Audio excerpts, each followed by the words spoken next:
We had a fair amount of up and down in the equity markets this week. On Wednesday, they were down the most since October. And you can tell us why that is, maybe because of what we heard out of Jay Powell, the Fed chair. And then on Thursday, they came roaring back again. What do we make out of all this? Is it telling us anything more fundamental about the economy? In terms of the specifics of this type of volatility, if you think about the equity markets, on average, the volatility is around 15. Now, since the pandemic, we've been above 20 for a long period of time. So seeing this type of market moves is inevitable.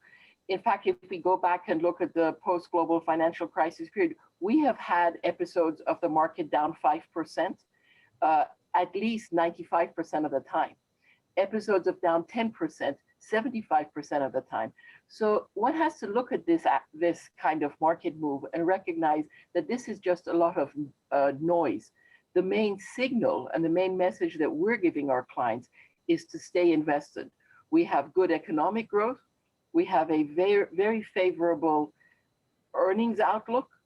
And so when you combine all of those, our recommendation continues to be stay invested and look beyond this kind of volatility at this time.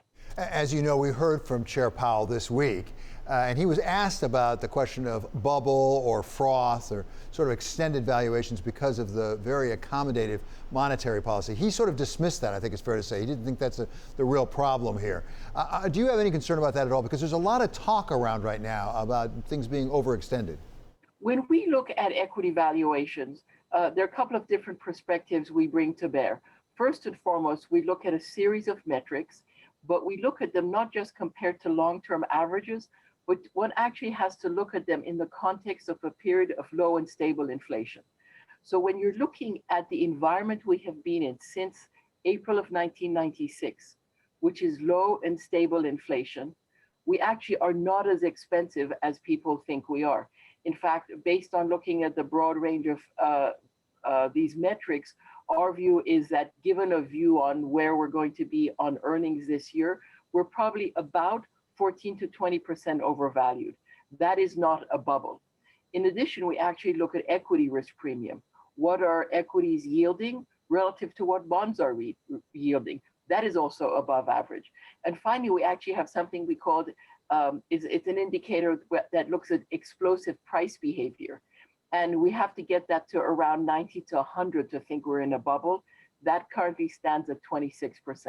It's at 100% for Bitcoin, but for something like equities, it is not showing bubble levels at all. Furthermore, if we compare it to where we were in the dot-com bubble levels, we're substantially below that. So definitely not a bubble trouble yet from our perspective. Sharmin, a moment ago you referred to explosive growth. We cannot talk about explosive growth this week without talking about GameStop. I mean, you just have to talk about it. Give us your take on GameStop. What is going on there? Is that a fluke? Is it a symptom of something else?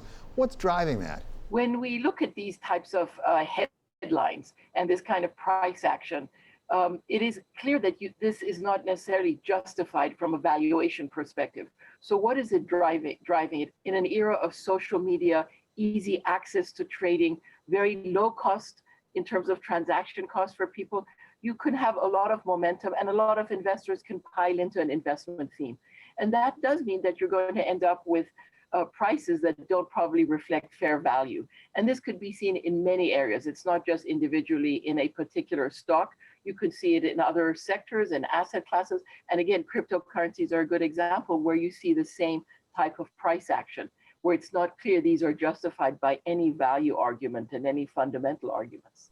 Yeah, I don't hear anybody arguing that it was justified by value arguments. Does it pose anything of a risk for the rest of the market? In terms of the price action, it'll get some attention, it'll get a lot of headlines, but at the end of the day, again, one has to separate all this noise from the main signal. It's not as if we would recommend our clients have a significant allocation to any of these sectors or specific talks. Core assets really need to be in something like the S&P 500, in something like IFA, very small allocation, for example, to emerging markets, but it needs to be more diversified. One of the pillars of our investment philosophy is the real way to create good long-term wealth is through having some diversification in the portfolio.